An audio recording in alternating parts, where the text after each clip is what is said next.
Bismillahirrahmanirrahim. Alhamdulillah Rabbil Alameen. Salatu wassalamu ala Sayyidina Muhammadan Nabil Ummi wa ala alihi wa sahbihi ajma'in. Rabbi shrah li sadri wa yassir li amri wa hlul 'uqdatam min lisani yafqahu qawli. Thank you, Brother Siraj, the chairman, my respected Sheikh, and brothers and sisters. Assalamu alaikum wa rahmatullahi ta'ala barakatuh.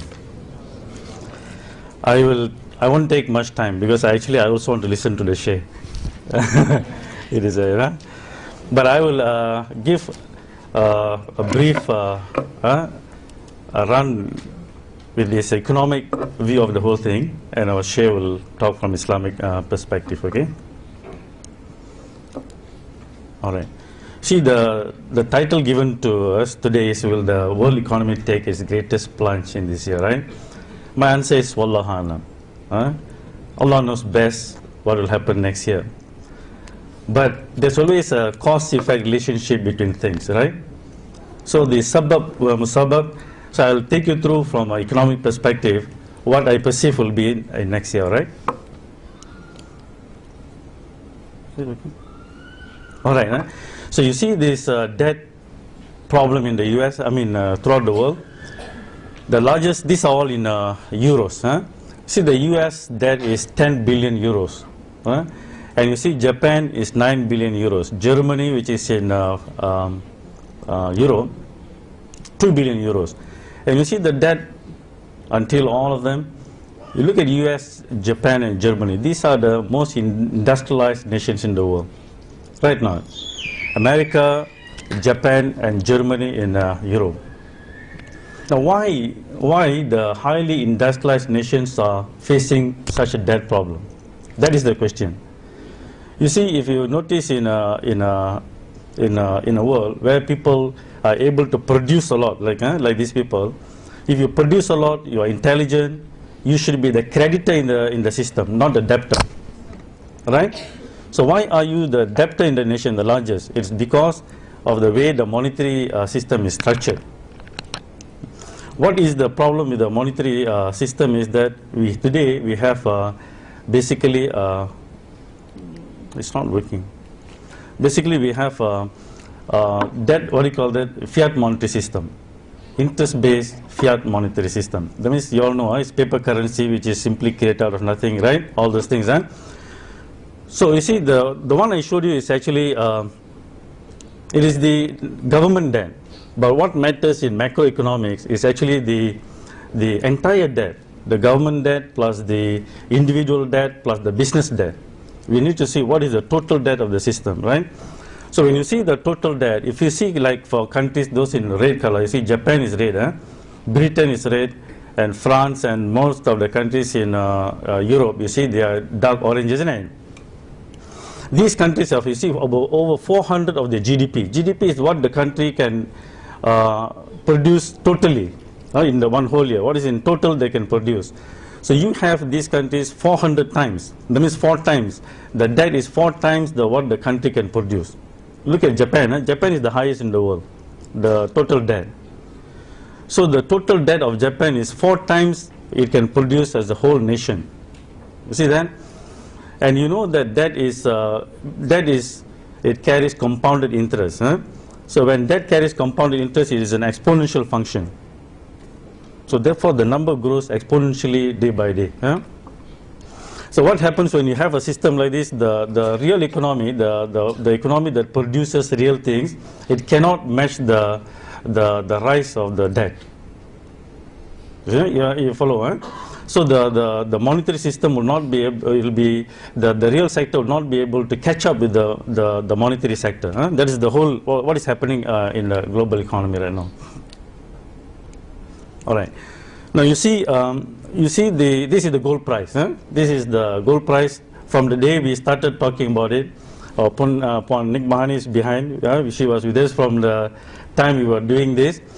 So you see, when we started to talk about the gold price at that time, it was only about 160 something per ounce. Now you know it is almost 1,700 plus already, right? So you see the gold price, it has gone to, do you see the exponential growth?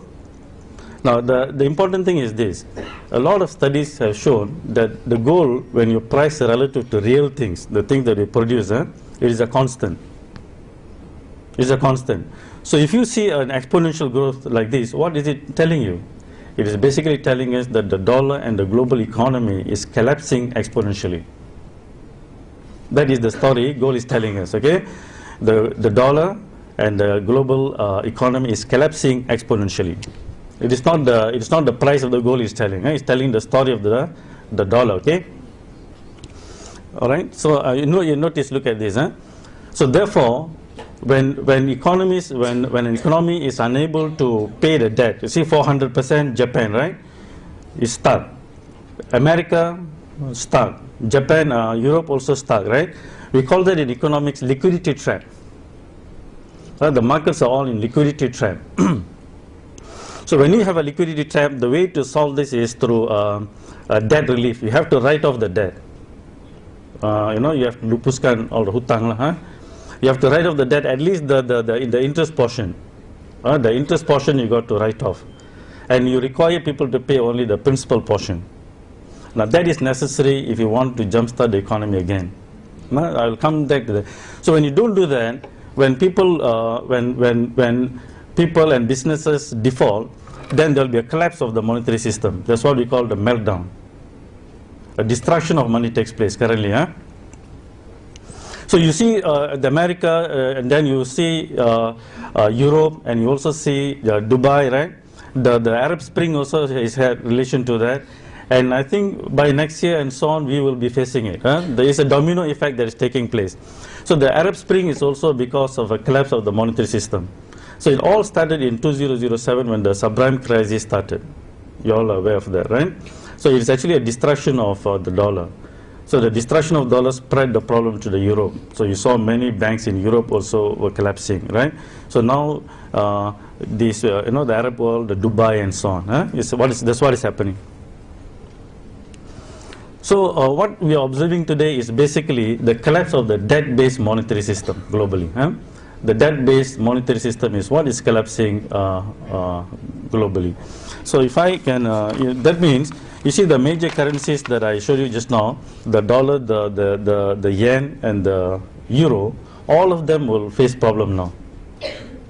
Because these are the major countries with the major debt, isn't it? So when these countries collapse, so all these currencies will collapse.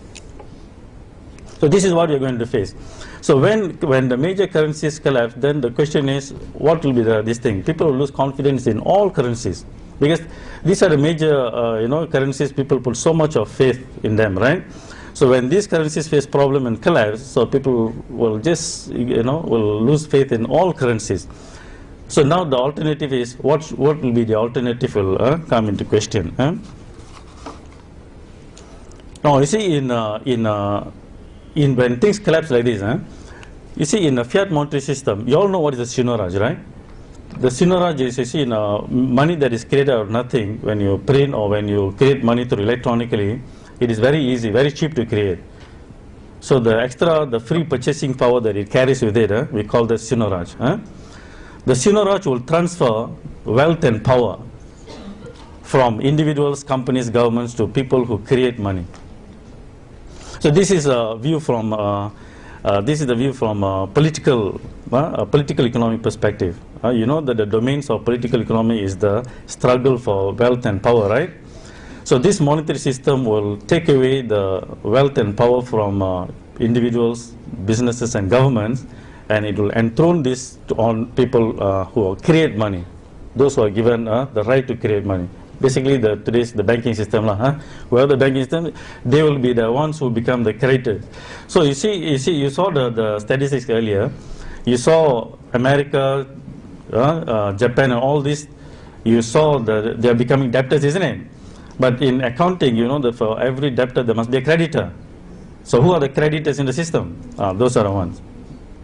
So to whom you gave the right to create money out of nothing and give to people as a loan on a compounded basis.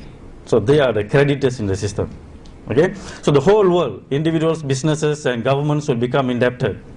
We all will become indebted. The creditors will be the banking system. And slowly you will find the control over the resources of the nation and also the power will be enthroned on this group. Very easy. I don't think you need a PhD to understand this, right? Very simple logic, isn't it? Now you notice what happened in the European debt problem. You see, in the European debt problem, after the entire thing collapsing, you notice that they replaced one new Italy and Greece got new prime minister, right? So you notice the new prime minister is not elected, but you see he is a member of former Goldman Sachs international advisors. Look at Greece, also appointed. Who is this thing? He was the former governor of the bank. So you will find that this is what will happen. Ultimately, you will see that the people will be placed at the so our politicians all will have to give away slowly, you know. So the other politicians will come, and then they will put an austerity plan on you. You have to, you know, you have to work and work and work. You become slaves, and they'll put high taxations, and you will become austerity plan and so on. Basically, you will do a life of slaves. That's what will happen in this monetary system. Go ahead on the next. So you see, to solve the European problem, you see, German Chancellor Angela is calling for fiscal union. You see, the euro is a monetary union. Then you see, with the monetary union alone, you cannot go on. You see a lot of problems, isn't it? It's also because of the seigniorage. So you need a fiscal union. That means the governments, when they want to do the budgeting, they got to be united. That's what I mean by fiscal union. So when you have a fiscal union like that and a monetary union, basically you become a one country, one nation. You see that? So the local politicians will lose power after that. You'll become, you just follow whatever orders being given to you. You get it, huh? So this is what it is. It's going for fiscal union, and I say this is the path to the one world government. You notice in the Arab world, what is happening? It is one by one, the leaders' collapse is creating a vacuum in leadership. Isn't it? Right? So it creates vacuum in leadership, and here you will see that the formation of a kind of one world government. So you need to see the monetary system with global politics, then you see what is happening, okay? So if you ask me what needs to be done for this thing, I've got a number of things. I put the most important ones. The first thing is you got to give the system a write-off, at least the interest portion. That's what the Qur'an says in the Qur'an says. For that, you need to write off all the riba and the interest portions. You are entitled to your principal, right? But unfortunately, in the today's system, the principal is also created out of nothing, right now. So that's the reason why I put number one, you nationalize the banks. So you nationalize banks like China, India, and many other countries like Brazil and so on. So when you pay back the principal, you pay back to the nationalized bank. So that means the bank that belongs to the government, because the government represents the people. But today's banks are all private. We have given them the right to create money, and then they're just privately creating the money and giving it to you as loan on a compounded basis. You see? The next is, of course, we have to eliminate riba after that. It is the entire cost of the whole thing is actually riba. You know, you can trace riba to almost everything, the crime levels, the climate change, you know, the fall in the moral of the people. You can trace it back to riba, you see. So you need to eliminate riba and institute real money system. So real money systems are systems that take real things as money. So that's why we are saying go back to gold, silver, and anything that's real. The hadith of the Prophet sallallahu alaihi wasallam, if you remember, gold for gold, silver for silver, wheat for wheat, barley for barley, salt for salt, right? So all these are commodities that can play the role of money as a measure of value. This is what is missing in the global monetary system. Measure of value. We have kilograms to measure our weight, right? We have length meters to measure our length, isn't it? Or distance. But in international trade, we exchange values. In trade, business, we exchange values, right? But we do not have a measure of value in present system since 1971, when the Bretton Woods collapsed. So this is the missing thing, the measure of value. So you can only measure value with real things, things that have the characteristics of money.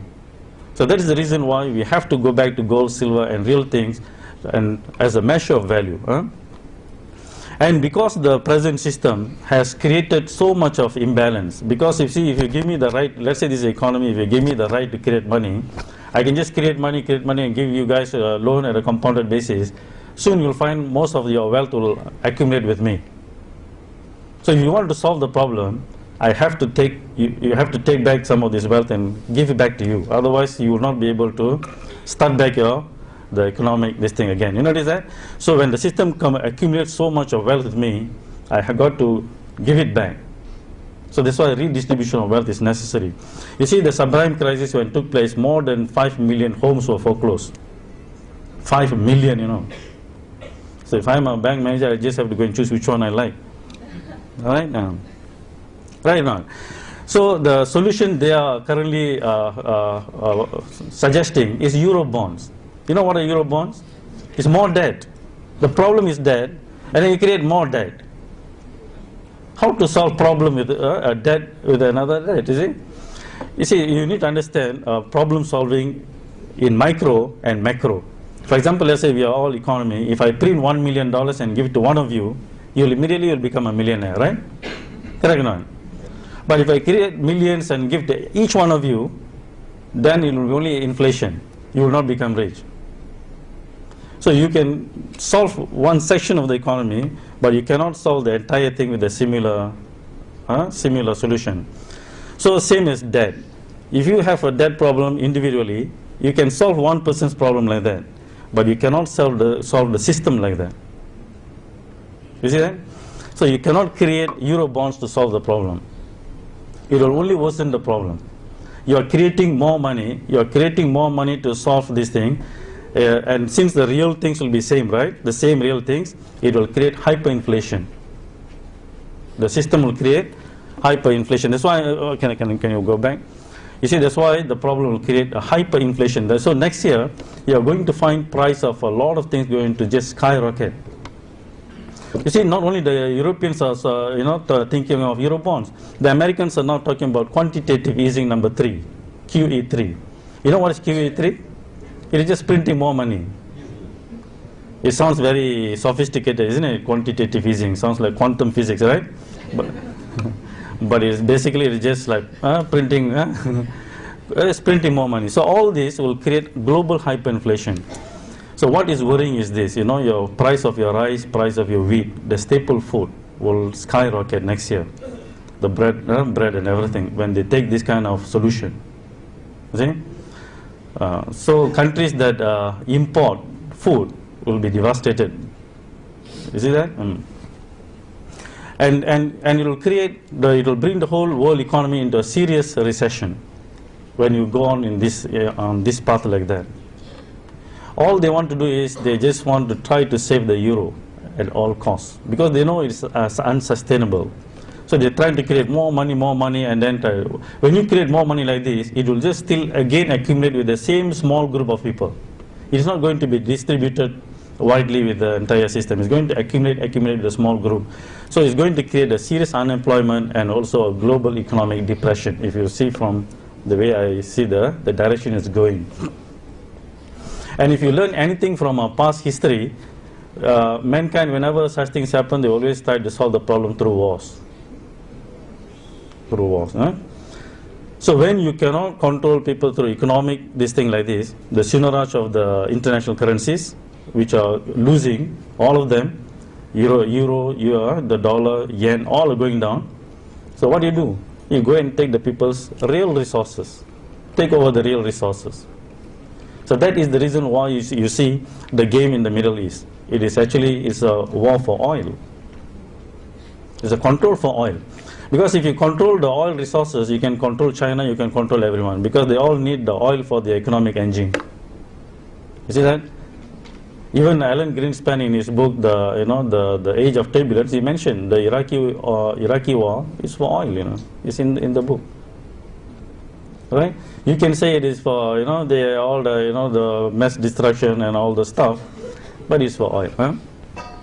So if you see the game, there's only one country left for them to take on. The moment if they get Iran, then the China will be subdued.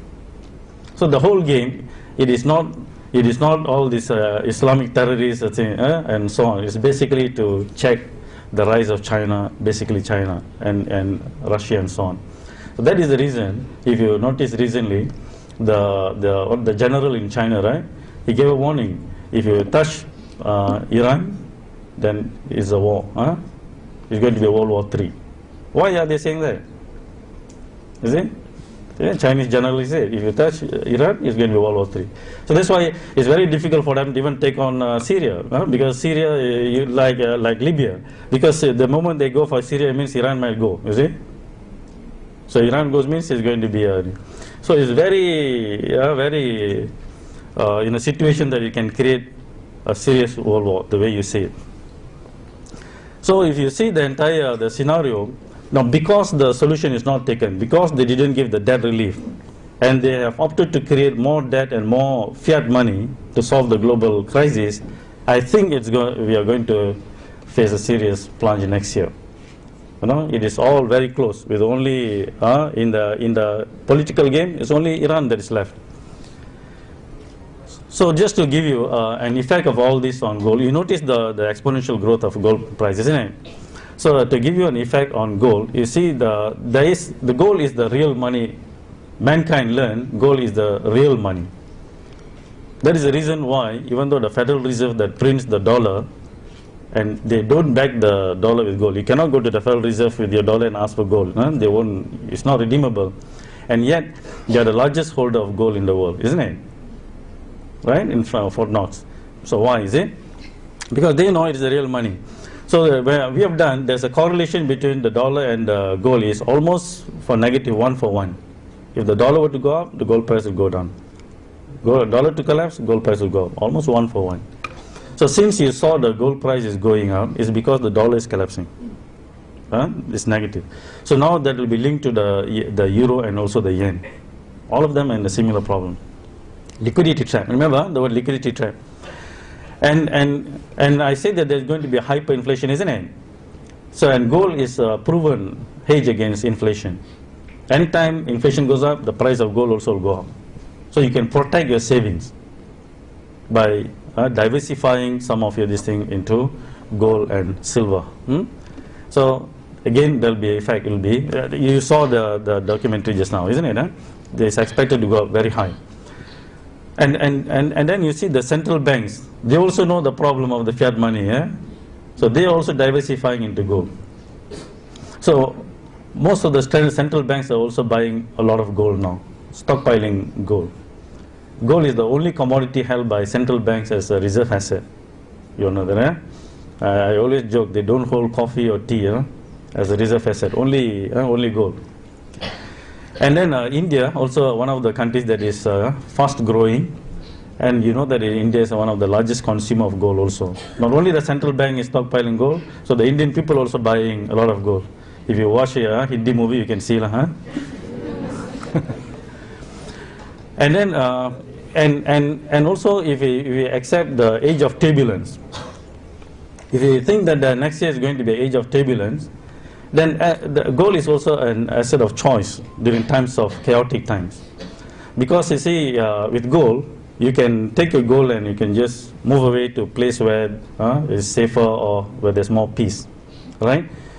So that's the reason whenever there's a war, the price of gold will go up. So if you are expecting next year to be a chaotic year, then again gold price will also go up. In fact, Alan Greenspan, the former chairman of the Federal Reserve, when he left the Federal Reserve in 2005 or 2005 or 2006, right? When he left, immediately he wrote a book. You know the title of the book? It's called The Age of Turbulence. He knew what was coming. Next, you see, it is also a proven store of value. Proven store of value. So the moment you convert this thing, you see the paper money that you have, the savings you have, every day its value goes down. Each time the banking system gives out a loan to someone, the value of your savings will go down because of inflation. But gold can protect it. That's why in Malaysia, if you have a 10 cents coin, it will be written in 1970 or something, right? I always like to say this because I was a small boy during that time. The 10 cents can buy you a roti canai. I used to get to go to school 10 cents. There's the money I get for to go to school. 10 cents. You can buy things. Today, if you bring the 10 cents to the to a restaurant, what can you get? Even a glass of water they charge 20 cents now, right? You get nothing. But if you take a gold, you see the gold during the time of the Prophet ﷺ can buy you a sheep. It's documented in Sahih Bukhari and so on, isn't it? That is a very well known in Islam, so we can give that example. So today also you can buy you a sheep, because the dinar is now by 800 something dollars. You can buy a gold, right? Isn't it? So you see, for 1,500 years it can maintain its purchasing power. That's what we mean by it's a proven store of value. Our other currencies, within 30 years the value is gone. The dollar lost its value in the last 40 years, 90% of its value. The dollar. From 1971 to this one now, 90% of the value is gone. You see? And that's the reason why a lot of people are talking about returning back to the gold standard, gold dinar and so on. Even not only us, even the Western. The Nobel laureate said this century is going to be the gold is going to return. Even the president of World Bank said, let's go back to gold. So when everyone is talking about let's go back to gold, so again the value of gold will go up. So you can see, when I mention gold, it's also related to silver, okay? So these two metals, they always play the role of money together. Yeah? So you will notice that this will be the effect on the metals. So what about individuals? What can we do?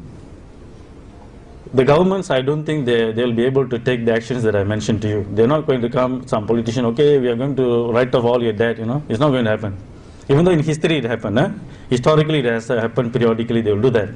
But in the modern world, I don't think it is possible. So what you can do individually is that you'll have to, I think, put part of our savings, other than that you do for transactions, your savings, protect your savings by investing in precious metals. Or you can go to agri land, because this will become very precious very soon. You cannot invest in houses. The price of house all will come down. All financial markets will come down. Alright? Except commodity markets will rise, and land also. And protect also with complementary currencies. Complementary currencies are systems, monetary systems that will coexist with the national system, electronically or so, and by other means. And then you can use that to protect yourself. The moment you have a complementary system working parallel, you can protect. And in fact, in my opinion, the complementary currency systems are very important. You can go and Google it. There are many websites that will give you a lot of examples of complementary currencies. But we say the complementary currencies that we do should be based on gold as the measure of value. You remember what is missing in the present system? It is the measure of value. When I was going through this, studying this, I did not understand when we saw Imam Al-Ghazali mention that Allah subhanahu wa ta'ala created gold and silver as a measure of value. You use that to measure. And when I first read this, I was hoping why the Imam didn't say, that Allah subhanahu wa ta'ala created as a medium of exchange. To use it as money, no. Is to play the role of as a measure of value. In fact, you'll come to understand that is what is missing. So that's why the success of when we all talk about the dinar system, the success of the dinar is not minting the dinar. It's not in minting the dinar or this thing. Yes, it is important, but the success in pricing things in gold and silver. You can mint the dinar, but the moment you don't price things gold and silver, it will not work. It will not work. Okay. So therefore, what this thing is that in 1990s we saw a collapse of socialism, 2007, and now we are actually observing the collapse of capitalism. So there's no more ism for them already, right? So there's only one left. So inshallah, this century is, I think, inshallah, it will be a century for Islam to lead. But anytime paradigms shift, the shift will be very volatile. So that's why whatever I say, it may assume, it may look like you're like the prophets of doom. Remember prophets of doom, all the stories of this thing? No. I think that this 10 years, this one decade will be very volatile. But what we are going to see is an age of bliss, inshallah. It's coming, okay?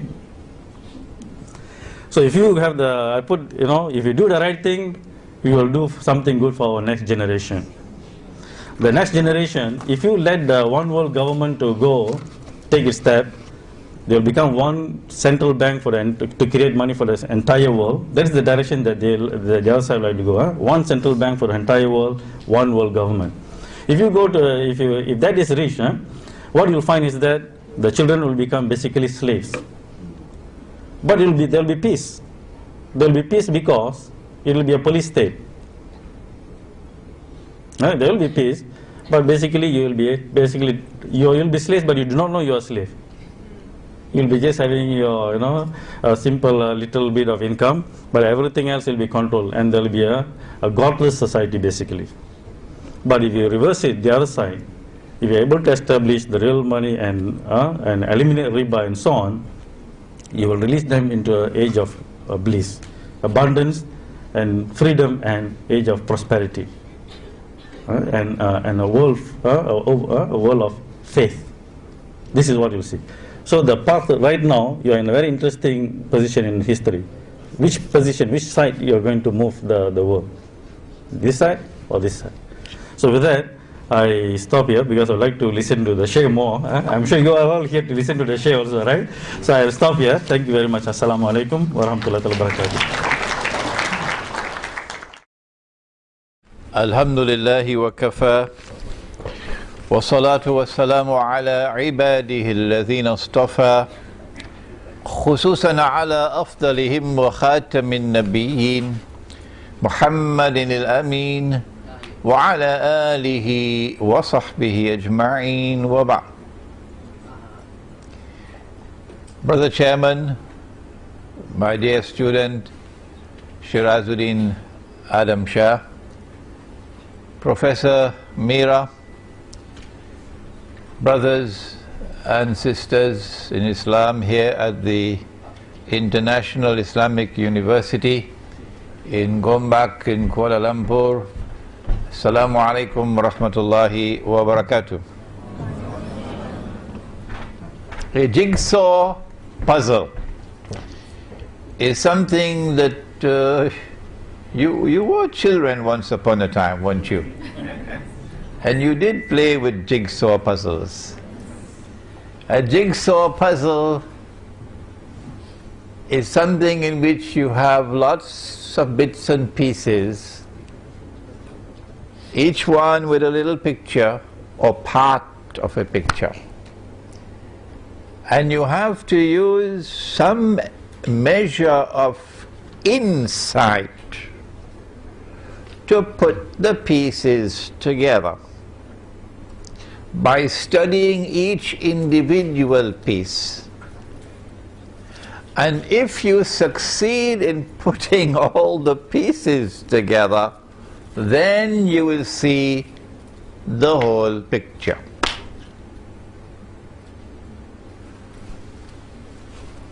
Only,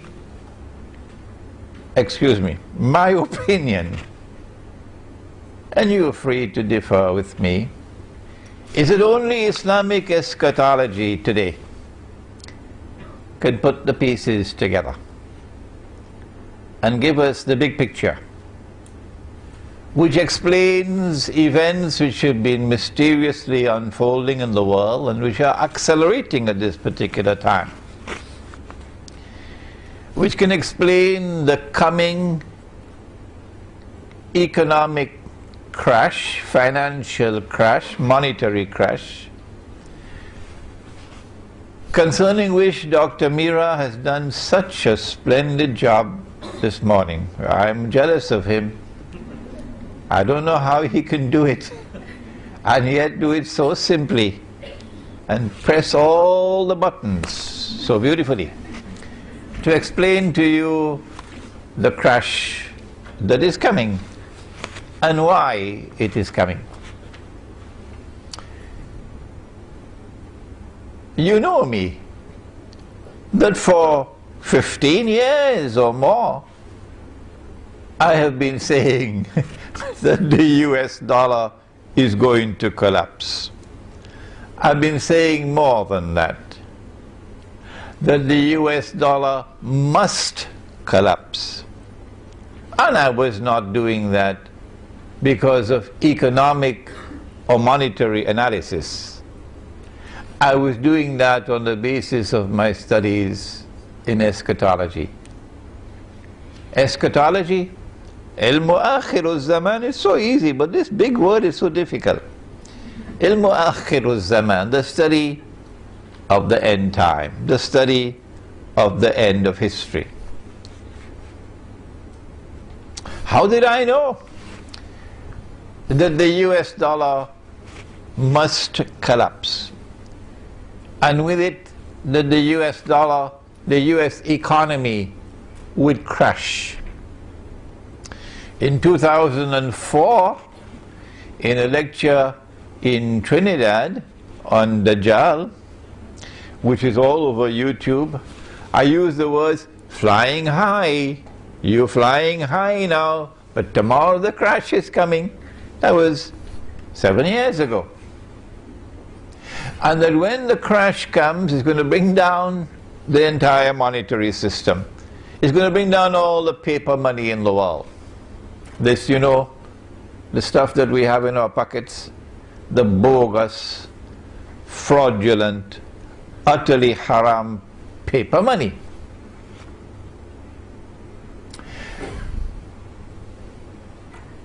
How did I know this? It's because of the study of the Qur'an and the study of Nabi Muhammad alayhi salatu wasalam, his ahadith. A number of things are coming together at this particular time.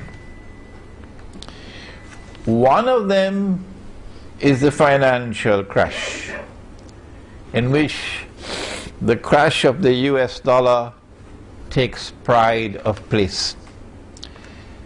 As Dr. Mira just said, Allahu Alam, Allah knows best, and when we give an opinion, and we are entitled to give an opinion, we can be right, we can be wrong.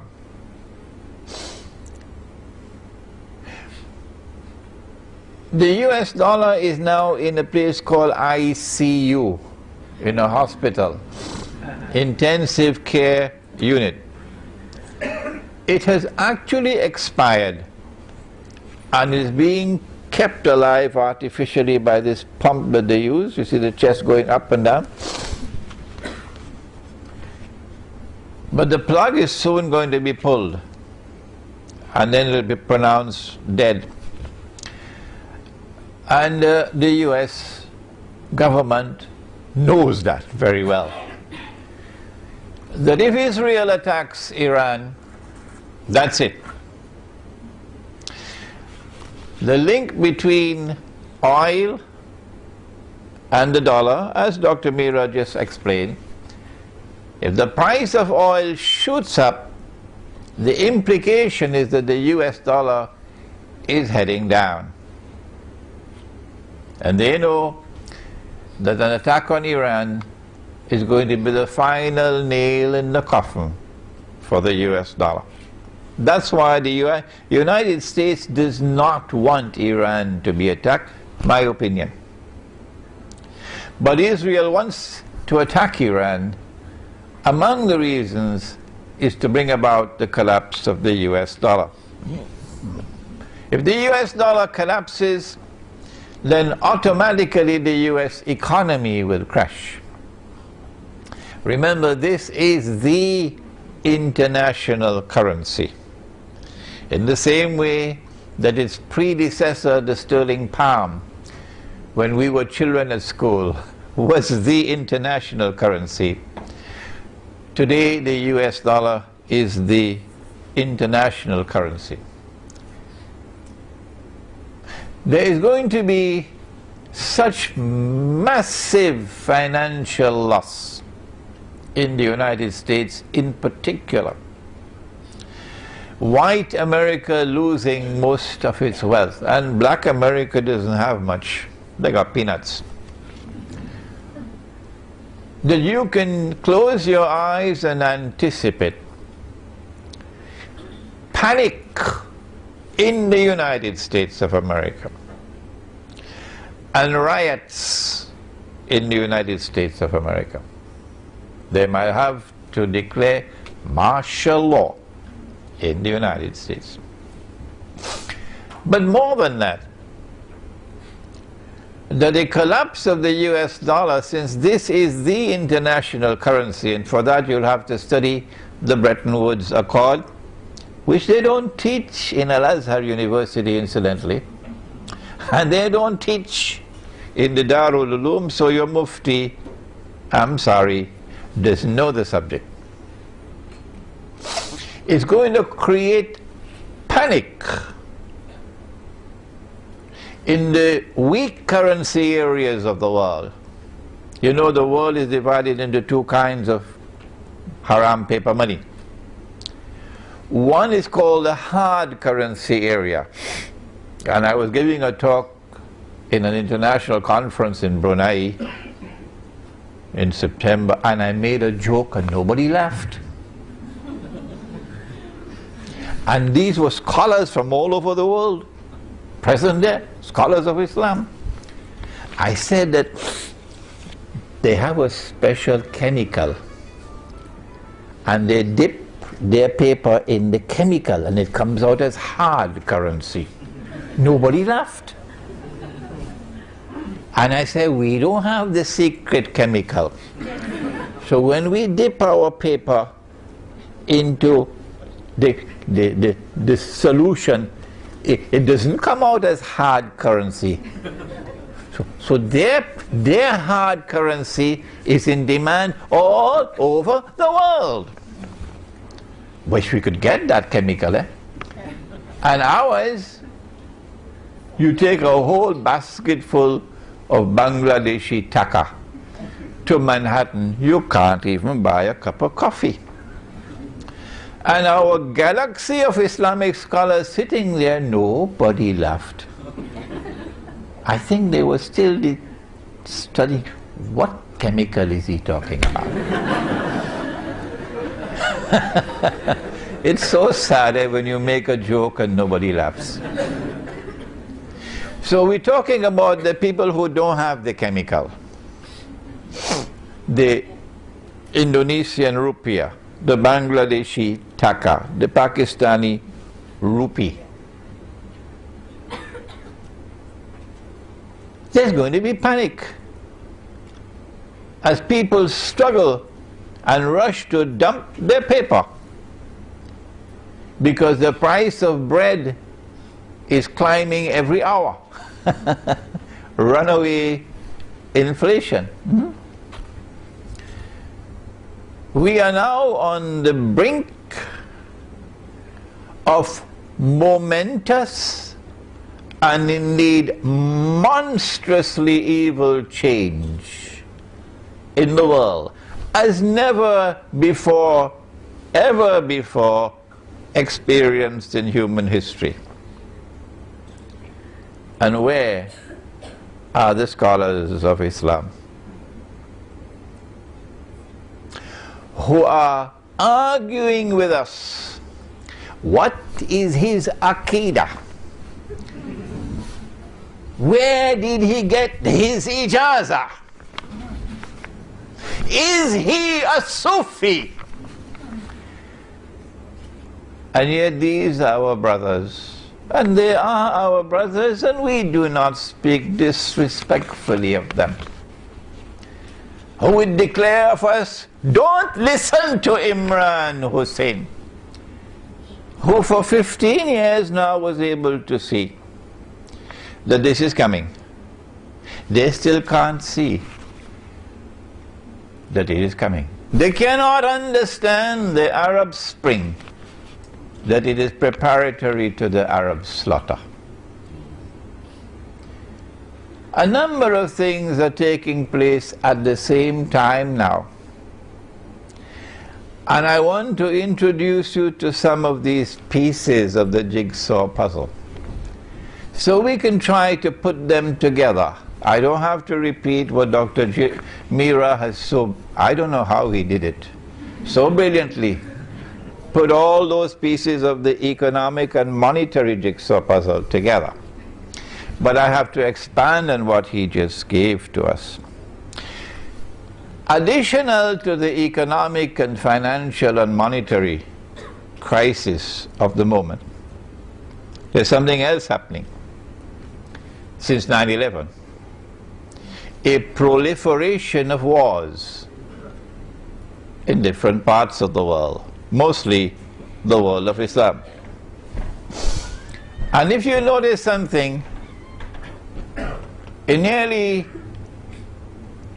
all of these wars, or in fact in all of these wars, it is Uncle Sam. It is Uncle Sam who has to send his troops most of all. The American military is involved up to its throat. Yes, there is help from NATO, from the rest of NATO. And there is a pocket of presence, support from Japan and from Australia and from other places, but that's token support. But the brunt of the fighting is being done by the American military.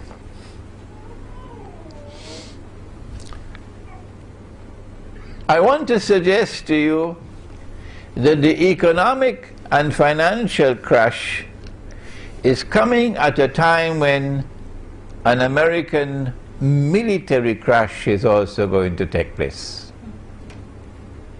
It's not just the US dollar that's going to crumble. No. That the United States has been led by its nose to a trap where it will overextend itself. And the one that is leading the United States, I hope they're listening to me in the American Armed Forces, the one who is leading the United States to a military trap are the Zionists who control the US Congress and the State of Israel.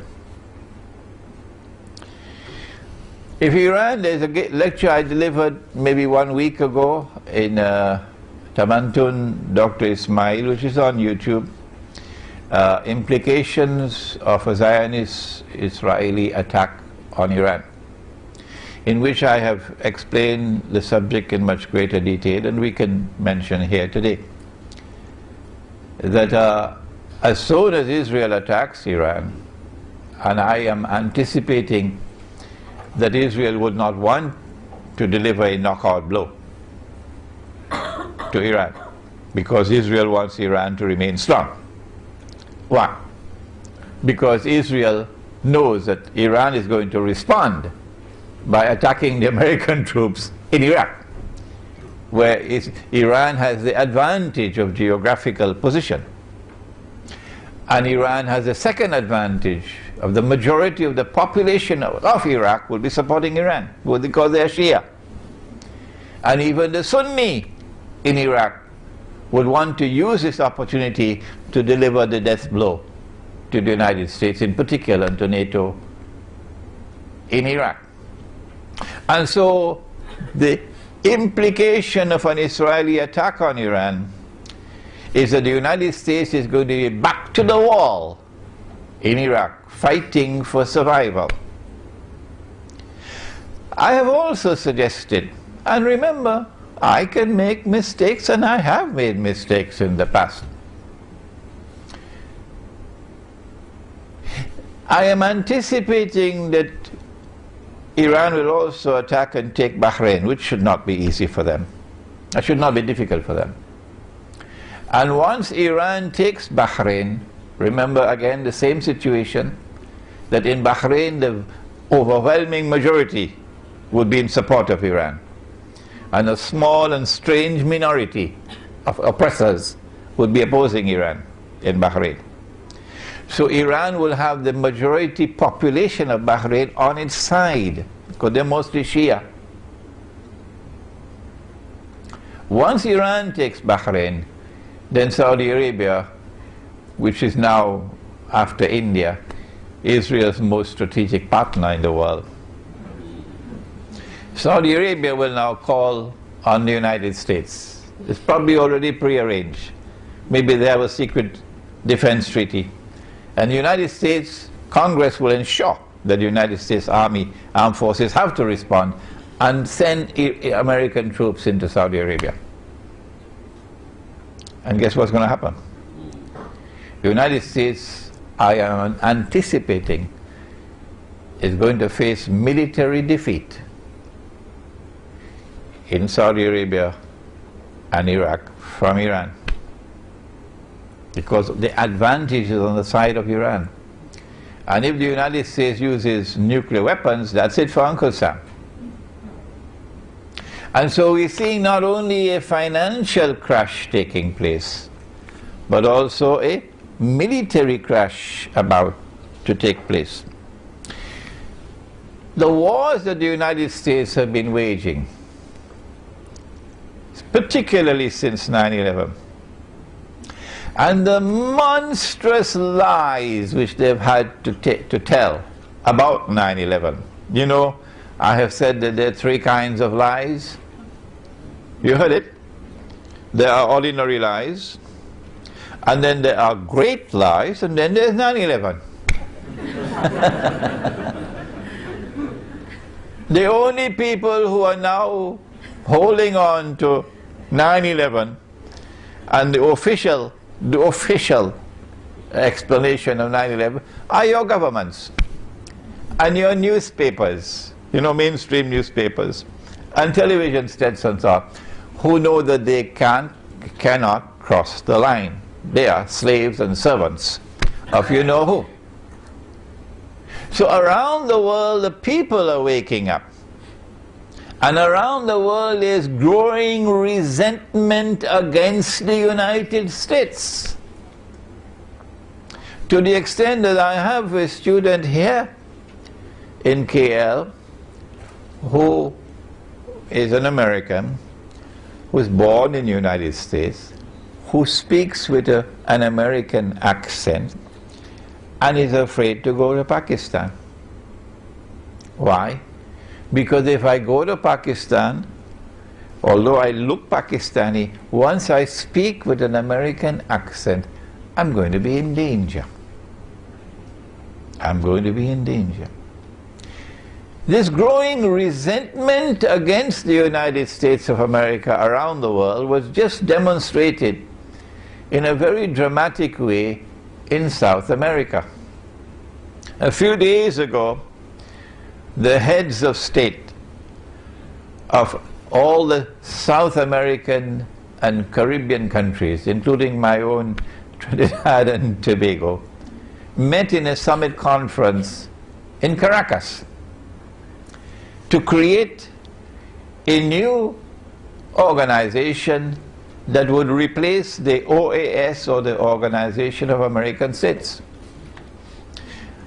The OAS, or the Organization of American States, includes Uncle Sam and includes Canada. But guess what? The new organization is called CIRAC, Community of Caribbean and Latin American Countries. They held their inaugural conference in Caracas a few days ago. And the United States and Canada are not invited to be part of this organization. Hugo Chavez announced, this is the end of the Monroe Doctrine. I'm not going to tell you what is the Monroe Doctrine. Take a note of it, and when you go home, check it out on Google. What is the Monroe Doctrine? Here is startling evidence. The creation of this rival organization called CILAC to replace the Organization of American States in such a strategically important part of the world. Evidence of the declining status of the United States of America in the world. Growing hatred, growing resentment is also leading to isolation. There's more hatred coming. Let me explain. So we can see the pieces coming together. What's going to happen when Iran is attacked? Naturally, the price of oil is going to shoot up dramatically. Apart from the fact that the US dollar will be collapsing. The Prophet said, alayhi salatu wassalam, it's a hadith of Sahih Bukhari, it is also in Sahih Muslim. He said about Akhiru Zaman, one of the signs of the last day, is that the river Euphrates, you have studied geography, haven't you? The river Euphrates will uncover a mountain of gold. But he went on to say that the believers must not touch it.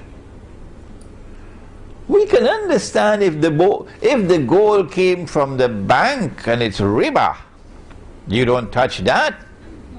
But this is not coming from a bank. This is not the bank of Euphrates, this is the river. So this can't be haram gold.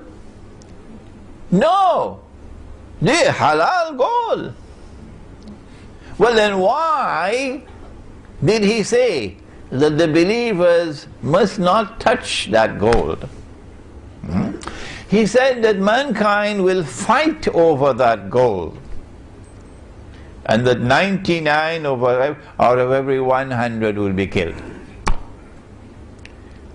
Which means that it's not going to be conventional warfare, because conventional warfare don't kill 99 out of every 100 combatants. This is going to be nuclear warfare really, or some kind of a warfare similar to nuclear warfare, which would kill 99 out of every 100, or biological warfare. So this is not going to be Tom, Dick and Harry fighting with little pistols. It has to be global warfare over that gold. If you are persuaded that the Prophet alayhi salatu wasalam is talking about a mountain of that metal, gold, that is your right. And nobody is going to look down upon you. That there is going to be a mountain of gold. A mountain is something very high. And it's going to come from the river Euphrates. Or maybe you might want to say, well, the Prophet ﷺ is using symbolic language when he used the word mountain. And that what he meant was a large amount of gold, because gold is normally underground, under the river. So a large amount of gold is going to come from underneath the river. Maybe you want to use that kind of interpretation of the word mountain. But there are some who say, no, mountain is mountain. And you have no right to interpret the word mountain to mean large quantity. Or you may want to allow me to offer an opinion. And of course you know the warning. Whenever Imran Hussein gives an opinion, please do not accept it until you are convinced that it is correct. I can't do more than that, can I? I want to suggest to you that not only is the word mountain being used symbolically, but also that the word gold is also being used symbolically.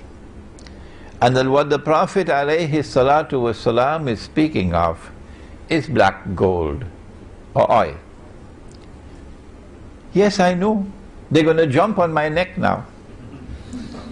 But never mind. It's a different methodology at work here from the one which reduces religion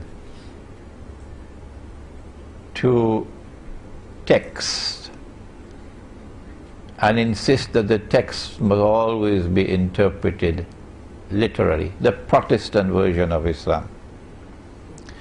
Whereas I am offering a different methodology where I'm using, if you'll excuse me, spiritual insight to try to put the pieces together to make a meaningful whole. That the black oil, the black gold or oil, as soon as it was discovered anywhere in the world, the Zionists immediately made sure they took control of it. Everywhere in the world that oil was discovered, the Zionists ensured they took control of it. And they even had control of Venezuela's oil until Hugo Chavez came along. They even had control of Iran's oil. And they engineered a coup d'etat to overthrow Muhammad Mossadegh so that they could recover control over that oil until the Iranian Revolution came along and they lost control of that oil. Why did they want to take control of oil, the Zionists? Because oil became the machinery of a new world economy, an industrial economy. It made the factories work. It gave us transportation. You are now hooked onto oil for transportation. You are now hooked onto oil and to fertilizers for agriculture. You are hooked onto oil for industrial manufacturing. You can't do without oil. And the day that you don't have oil, you're going to have riots. So guess what's going to happen now when Israel attacks Iran?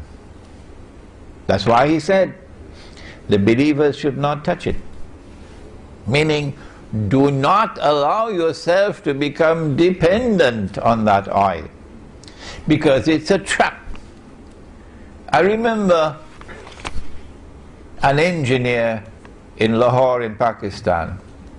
He's passed away now, may Allah have his mercy on his soul, who established an engineering company in Lahore, British trained engineer. And he said to me, all that we wanted to do was to explore the use of solar energy for running fans, for fans to operate. Pakistan is a hot country. And if we could succeed in using solar energy for fans, we would cut the import bill on oil for Pakistan. So every home has fans. And he says, as soon as my company went to work on this project, the World Bank and the IMF sprang into action and came down on the government of Pakistan to force our company to abandon this project. Meaning, they did not want us to escape from the trap of dependence on oil. And so now the trap is about to be sprung. Escalating prices of oil as soon as Iran is attacked.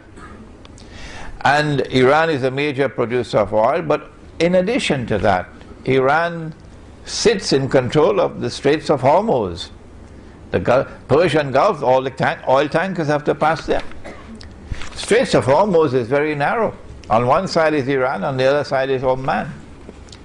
And Iran can close the Straits of Hormuz.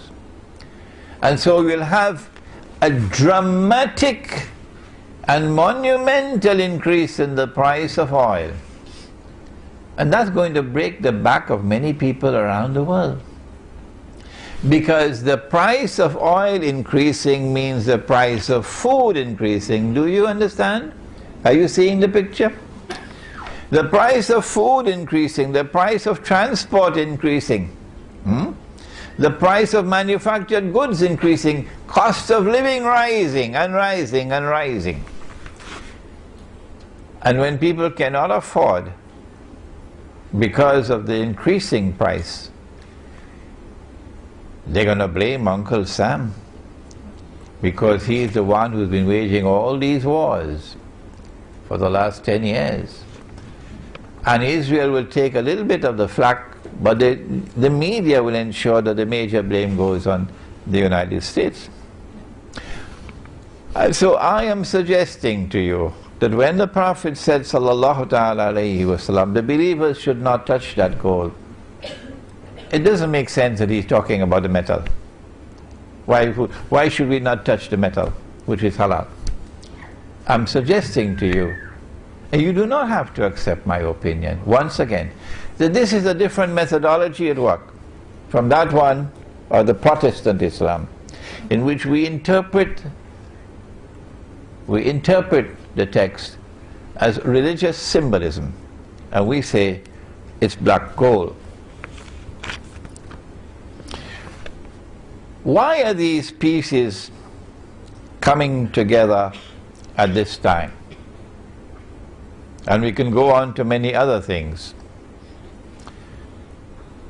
We want to suggest to you that which puts all the pieces of the jigsaw together to give you the big picture, the Islamic eschatology,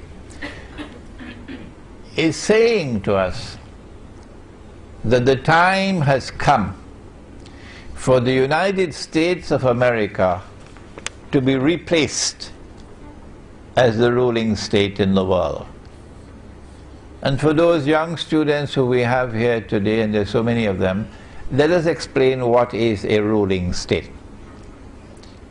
To rule the world as a ruling state does not mean that you have to rule every square inch of downtown Chicago and Jakarta.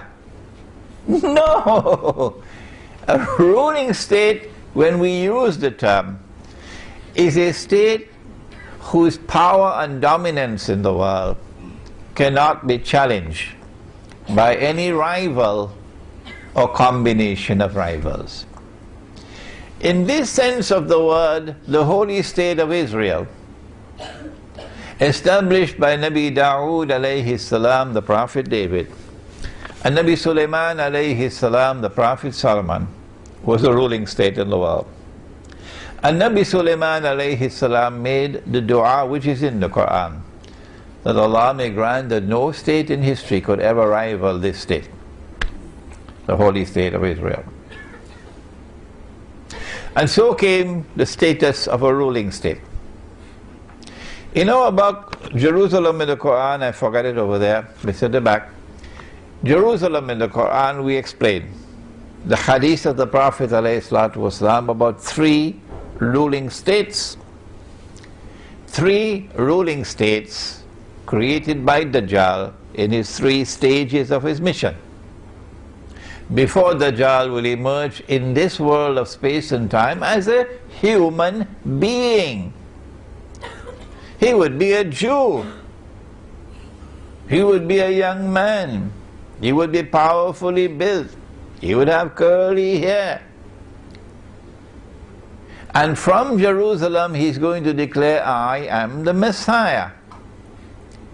And all the Zionists, the Christian Zionists and the Jewish Zionists and their followers, would say, yes, he is the Messiah. But you and I know that would be a lie.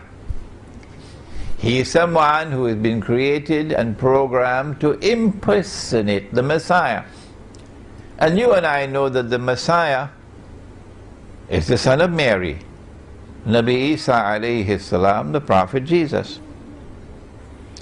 He would be Dajjal, the false Messiah.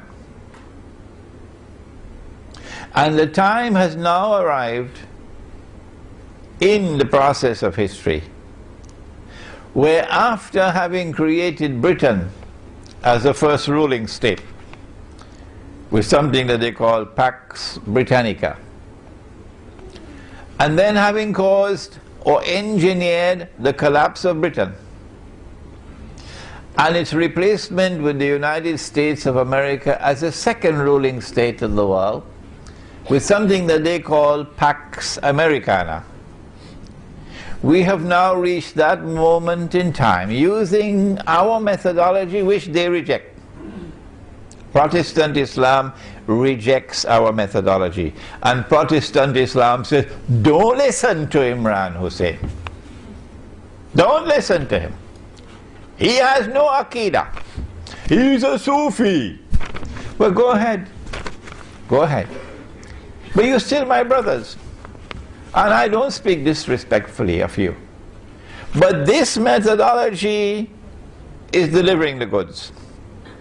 This methodology is explaining the world today. And I won't end without explaining the methodology. That we are now located at that moment in time, and I'm addressing you now, Protestant Islam, when Dajjal's day like a month is ending, and his day like a week is beginning, and a new ruling state is emerging, which will replace the United States of America. That is the big picture. The jigsaw puzzle has now been put together. Israel wants to replace the United States of America as the third and last ruling state in the world. You have never said that, Protestant Islam. We are saying it. And guess what? The Muslims around the world are convinced that we are correct. And we thank Allah who gave us the insight to be able to see the big picture through Islamic eschatology. When Israel takes over from the United States, and the financial crash and the economic crash and the military crash and the hatred for the United States around the world and so on are all part of the agenda to bring down the United States. When Israel takes over from the United States and the world, then Israel must establish its political and economic dominion over the whole world. And the first people that have to rule will be the Arabs. Of course. Otherwise no Jew will accept this as a ruling state. And so the Arab Spring has come at this time to facilitate the wars that Israel will have to wage in order to subdue the Arab world and establish an Israeli political and economic dominion over the Arab world. And yet Arab Islamic scholarship knows nothing about this. Arab Islamic scholarship knows absolutely nothing about it. That is our predicament today. That we need a new generation of scholars of Islam, using the methodology that we are offering, to be able to read the world correctly. It is at this time that we have to ask, why is it that Protestant Islam has emerged at this time with an insistence that religion is based on texts, that your hands have to be here and not here, and that your feet have to be like this and not like this, and that your pants or your pajama must reach here and not there. I'm still using respectful language. You should have heard my teacher, Maulana Fadlur Rahman Ansari, rahimahullah. He thundered at them 40 years ago. He gave them, he blasted them left, right and center. But Imran doesn't have his thunder. My teacher of blessed memory, Maulana Fadlur Rahman Ansari, rahimahullah. This Salafi version of the faith, and remember Salafis, you are my brothers. And I am not picking up boxing gloves against you. This is an academic, an intellectual discourse. We differ. Why can't we differ? Why can't we exchange views without hatred for each other? Why? You are my brothers.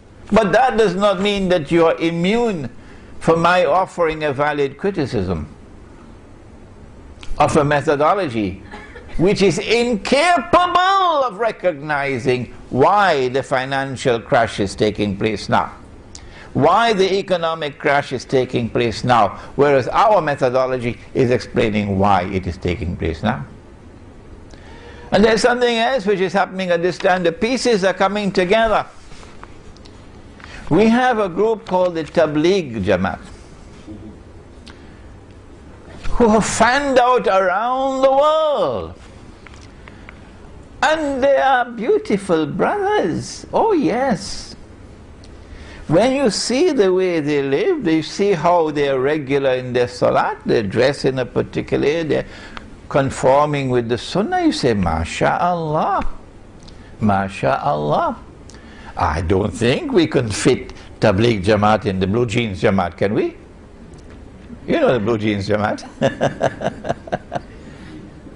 But why is it that at this particular time, when we face a challenge different from any that we have ever faced before, that we should now have this Protestant version of Islam with that epistemology and with this gathering of large numbers of people, 500,000 ijtima in downtown Chicago.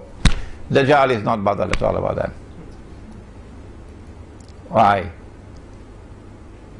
They show no concern whatsoever. They show, Tabligh Jamaat shows absolutely no concern whatsoever with Islamic eschatology that would explain the reality of the world today and which would anticipate the events which are unfolding today and tomorrow.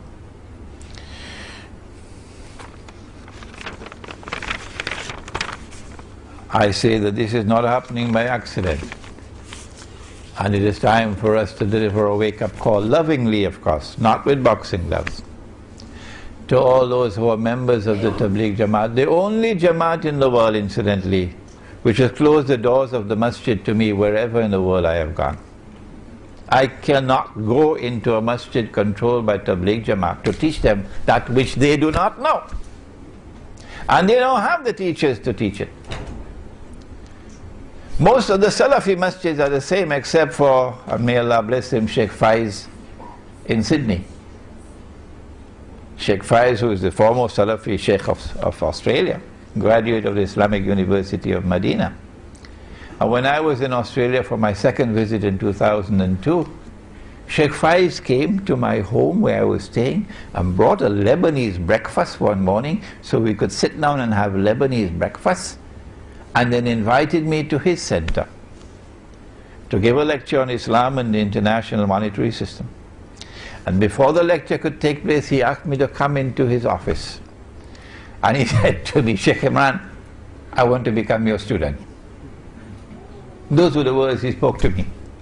Well, he's such a learned man, I should be his student. Why is it? Why can't we give you a wake-up call and yet remain brothers with each other? Because your methodology is wrong. You're putting your head in the sand like an ostrich in Tabligh Jamaat and not paying attention to understanding events unfolding in the world is dangerous for the Ummah. It's like sleepwalking through history.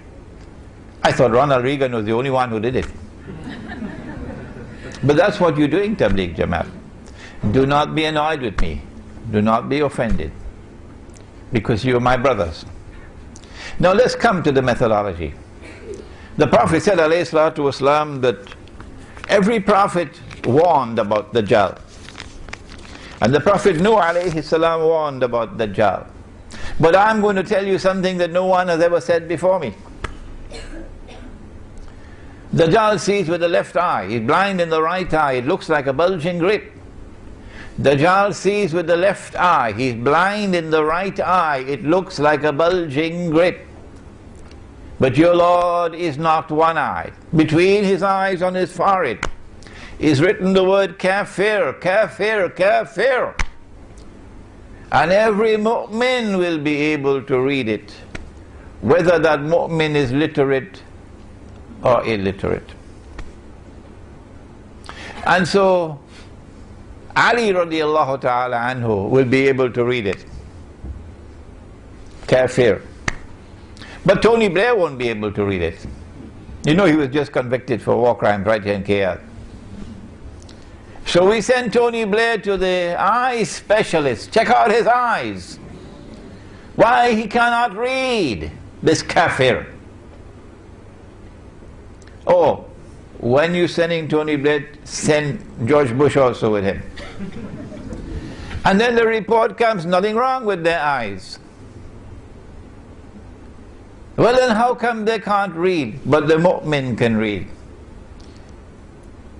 We say, and this is our viewpoint, and you don't have to accept it, is that when Dajjal sees with the left eye, this is religious symbolism at work, that he is seeing with external sight. And when he is blind in the right eye, this is religious symbolism at work, and he's internally blind. And that's why the kafir cannot read. Because when the mu'min reads, he's not reading with these eyes alone. He's reading with internal sight. And did the Prophet not say, sallallahu ta'ala alayhi wasallam, I wish I had another 1 hour to deal with the subject. He said, ittaqu firasat al-mu'min فَإِنَّهُ يَنْظُرُ بِنُورِ اللَّهِ. Fear the firasa. The firasa is that hikmah or that wisdom of the believer, which is intuitive in nature and founded on spirituality. Fear the intuitive, internal spiritual insight or wisdom of the mu'min, because when he sees with the nur of Allah. And so this hadith is speaking about epistemology and about spirituality. The absolute imperative of pursuing the spiritual quest, so that you'll have internal nur with which to see, and so that you have a chance of walking in the path of Khidr alayhi salam. After all, it is Suratul Kahf of the Qur'an, which is the surah of Ilmu Akhir Zaman par excellence. And Khidr alayhi salam is different from the rest because you'll only meet him where? You will meet him at Majma'ul Bahrain. Majma'ul Bahrain, the place where the two oceans meet. Which two oceans? Go to Imam al-Baydawi and his tafsir. The ocean of knowledge externally acquired, the ocean of knowledge internally received. When these two oceans of knowledge come together, as they did in my teacher of blessed memory, Maulana Dr. Fadl Rahman Ansari, rahimahullah, when these two oceans come together in an individual, in a scholar, and are harmoniously integrated, only then do you have the scholar who can take all the pieces together and solve the jigsaw puzzle and deliver to you the big picture. And so today we address them, Protestant Islam, and we ask you to take another look at epistemology and at spirituality, the methodology that we are offering. رَبَّنَا تَقَبَّلْ مِنَّا إِنَّكَ أَنْتَ السَّمِيعُ الْعَلِيمُ وَتُبْ عَلَيْنَا يَا مَوْلَانَا إِنَّكَ أَنْتَ التَّوَّابُ الرَّحِيمُ بِرَحْمَتِكَ يَا أَرْحَمَ الرَّاحِمِينَ آمين.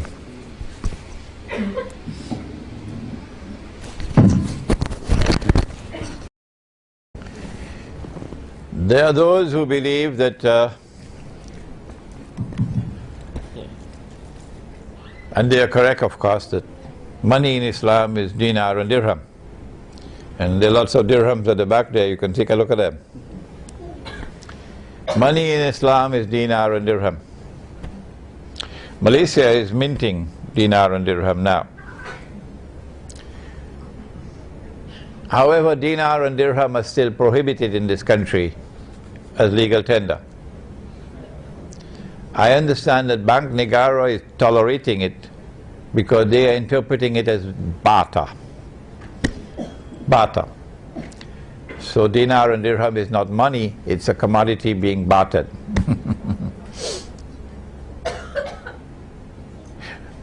There are those who are persuaded, and I don't want to call names, that it is possible for us to overturn the current monetary system of paper money, which is on its way out, and electronic money, which is already here, that we can overturn it and replace it with dinar and dirham at the macro level. I don't think it's possible. But if you think it's possible, go ahead. No, because of my eschatology, I studied Gog and Magog, and there's a book on Gog and Magog at the back. When you study the subject of Gog and Magog, you'll understand that you cannot do it. They're too powerful. So I have offered an alternative. I said, if you can't do it at the macro level, then do it at the micro.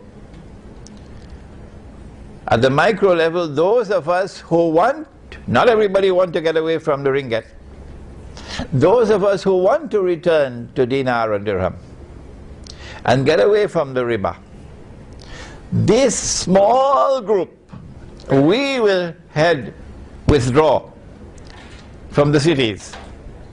And we will head for something called, you're familiar with the word, aren't you? Kampung. And we will build small communities, Muslim communities. And in our small communities, we'll have small micro markets. And in our micro markets, we will not allow the use of the haram paper money and electronic money. In our micro markets, we're going to use dinar and dirham, and when dinar and dirham are in short supply, when the police come and seize all our dinar and dirham, then we will turn to wheat and barley and dates and salt and rice and sugar and what. They can't ban that, can they? So this is my solution, and right here in this hall I have students. Right here in this hall now I have students who are working actively to do precisely that. Right here in Malaysia. Next question, please.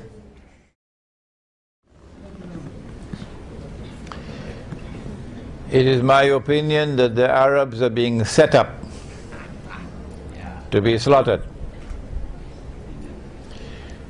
Israel has already decided that Israel has to wage big wars to subdue the Arabs.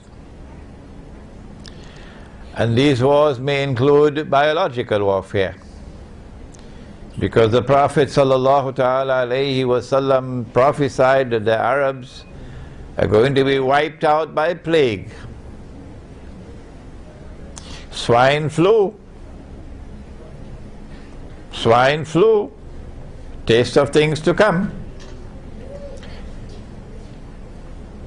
But Israel does not want to wage her big wars and appear naked before the world as an aggressor, because they want Pax Judaica to look good. And so you bring an Arab Spring, but you can only bring that Arab Spring after you have tortured the Arabs for 40 years, humiliated them, barbaric oppression for 40 years. Only then can you bring an Arab Spring. When the Arab Spring comes, it offers you freedom. That's what they did with the Soviet Union and communism. In order for the United States and Western Europe to look good, they had to engineer a Bolshevik revolution that brought into being communism. And they had to then demonize communism as a prison where people had no freedom. They had to do that to offer a contrast. We are the free world. What nonsense.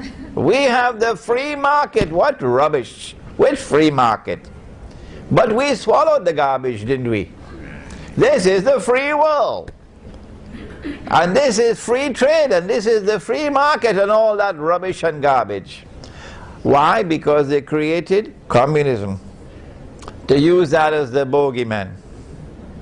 And after they had finished that job, then they demolished communism. We don't need it anymore.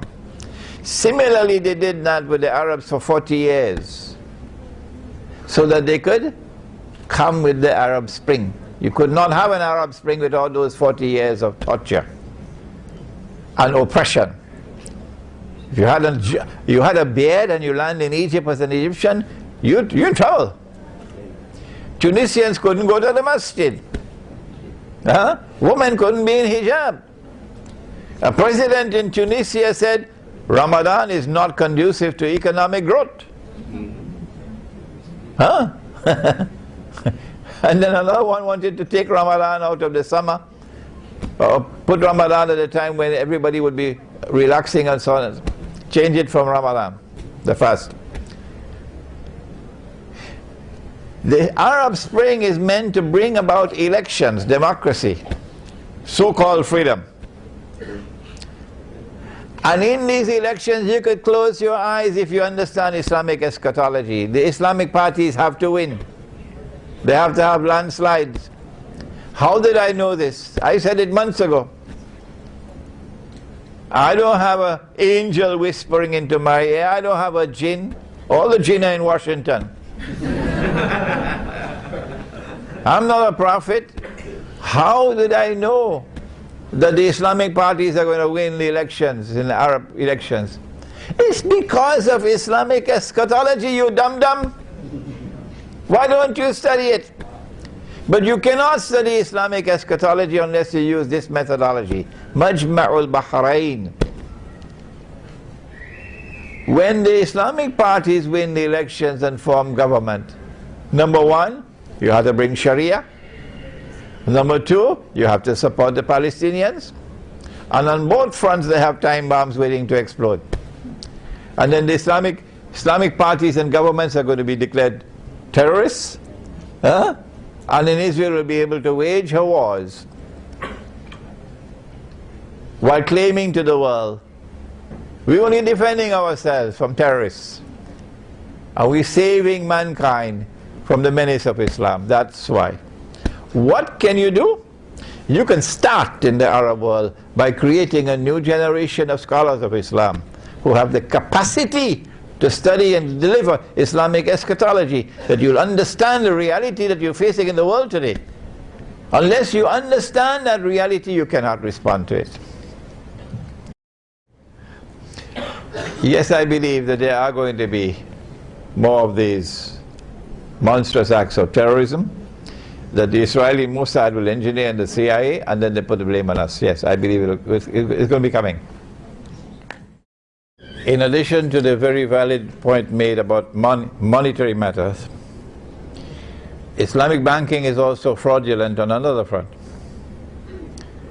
Nabi Muhammad ﷺ would sometimes buy goods and he would not have the money to pay for it. So the shopkeeper would give him time to pay.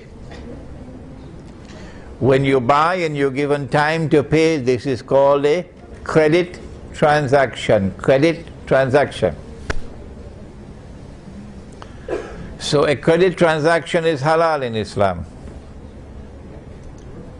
But there is no evidence that the shopkeeper was allowed to raise his price because he had to wait for his money. And so credit price and cash price had to be the same. If credit price is higher than cash price, higher purchase, or murabaha. If credit price is higher than cash price, the difference between the two would be because of time. That money can increase over time. If you believe that money can increase over time, you are misguided, dangerously misguided. Because Allah says no, money cannot increase over time. That transaction is invalid. That is riba. But the Islamic banks, now they are beginning to understand that the tide is turning against them. So now they're back to the wall. But their so-called murabaha is not halal at all. It's actually riba through the back door. What is Protestant Islam? Let me repeat. A religion, a conception of religion, which came in the European world, which gave to itself the name Protestantism when it broke away from the Roman Catholic Church, and which insisted that religion was based on texts, T-E-X-T-S, and that the texts must be understood literally. This methodology of Protestant Islam, this methodology came to the Muslim world. It started with Muhammad Abdul Wahhab in Saudi Arabia, with a movement. I didn't coin the term, so don't take up boxing gloves for me. The world of Islam chose to call it the Wahhabi movement, so do not fight me over it. For how so long? The whole world of Islam has been calling it the Wahhabi movement. Now you want to fight me over the word? This movement now calls itself Salafi. And I am saying to them, and they are my brothers, and I am not fighting them, I am saying to them that you have the Protestant version of Islam. And in this Protestant version of Islam, where you confine yourself to the study of text, this is your primary concern, not the nur, but the text, and that you interpret the text literally. This, you cannot understand Islamic eschatology. You will not be able to understand the world today. You will not be able to do what I just did, to say that the economic crash and the final financial crash subserve another greater whole, and that is Israel's ambition to replace the United States as the next ruling state in the world. Do the Salafis have this understanding? I gave a lecture at Cyberjaya a couple of months ago, I think during Ramadan, the Muslim youth in a glamorous world. The lecture is on YouTube. Listen to it. But one part of the lecture comes out of Surah Al-Kahf of the Qur'an. Don't tell me Kahfi, it's Surah Al-Kahf. In Surah Al-Kahf of the Qur'an, those who had the courage to stand up and proclaim the truth, those who had the backbone, you know, some people have backbone made out of iron and steel, and others have backbone made out of recycled paper, you know that. Those who had the backbone to be able to stand up and proclaim the truth in the faces of the world's greatest tyrants and bandits were prepared for that sacrifice of giving up everything, giving up your job, giving up your home, giving up your town,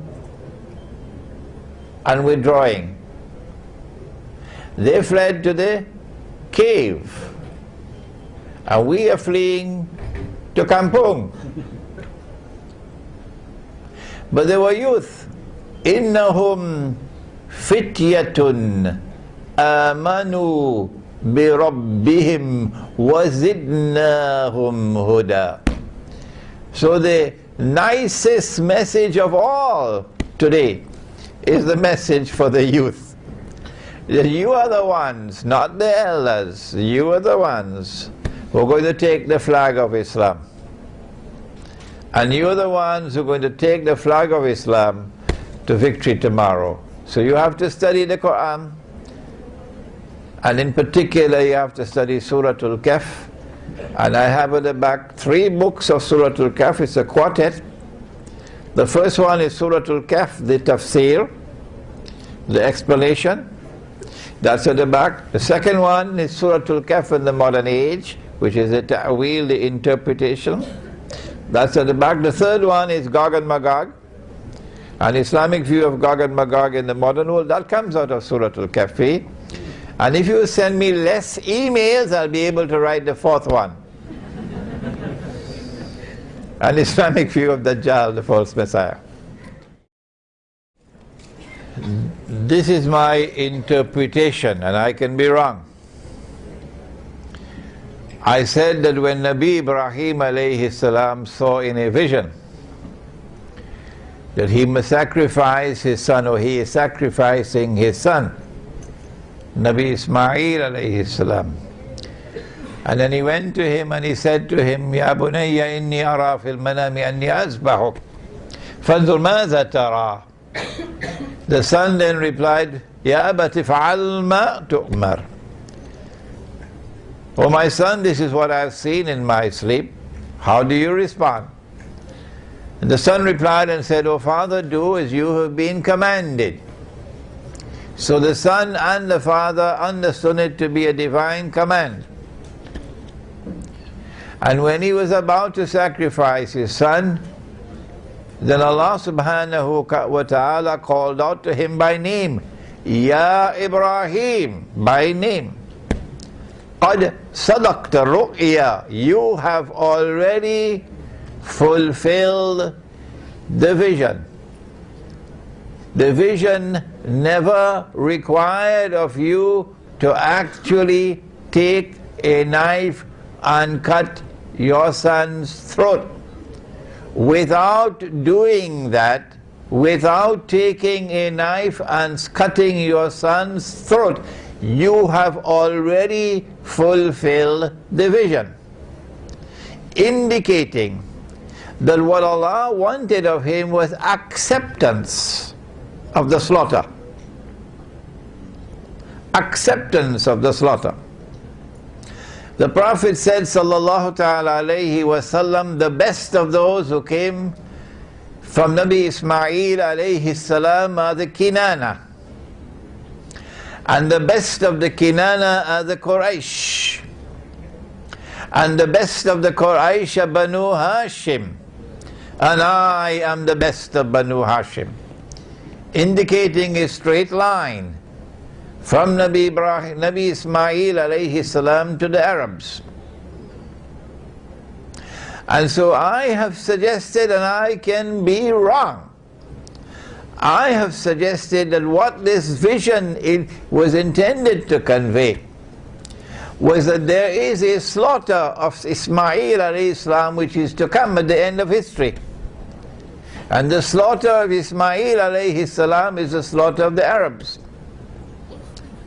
And Allah wanted this acceptance from Ibrahim alayhi salam because this was required as part of the divine plan for the Jews to be punished with the greatest punishment that has ever been punished upon anyone. And so when the Arab slaughter takes place tomorrow, those innocent Arabs are not those who are worshipping Washington. They have the Qibla in Washington.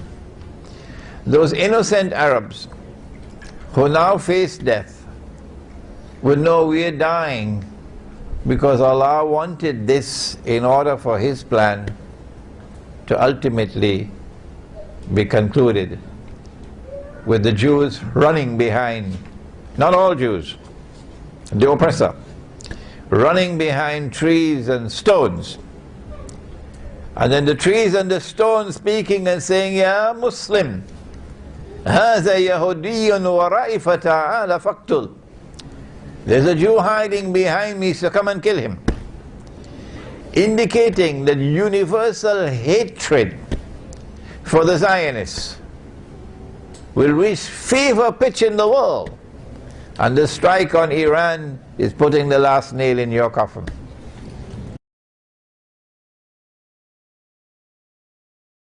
إلهي لست للفردوس أعلى ولا أقوى على نار الجحيم الله فهب لي التوبة واغفر ذنوبي فإنك غافر الذنب العظيم إلهي firdausi a'la wala aqwa ala naril jahim. Allah faham beli taubatan waghfir dhunubi fa innaka ghafirudz dzambil azim. Tuhanku, aku tidak layak untuk syurgamu, tetapi aku tidak pula sanggup menanggung siksa nerakamu. Dari itu kurniakanlah ampunan kepadaku, ampunkanlah dosaku. Sesungguhnya Engkaulah pengampun dosa-dosa besar. Tuhanku, aku tidak layak untuk syurgamu, tetapi aku tidak pula sanggup menanggung siksa nerakamu. Dari itu kurniakanlah ampunan kepadaku, ampunkanlah dosaku. Sesungguhnya Engkaulah pengampun dosa-dosa besar. Ilahi lastulil firdausi a'la wala aqwa ala naril jahim. Allah faham berita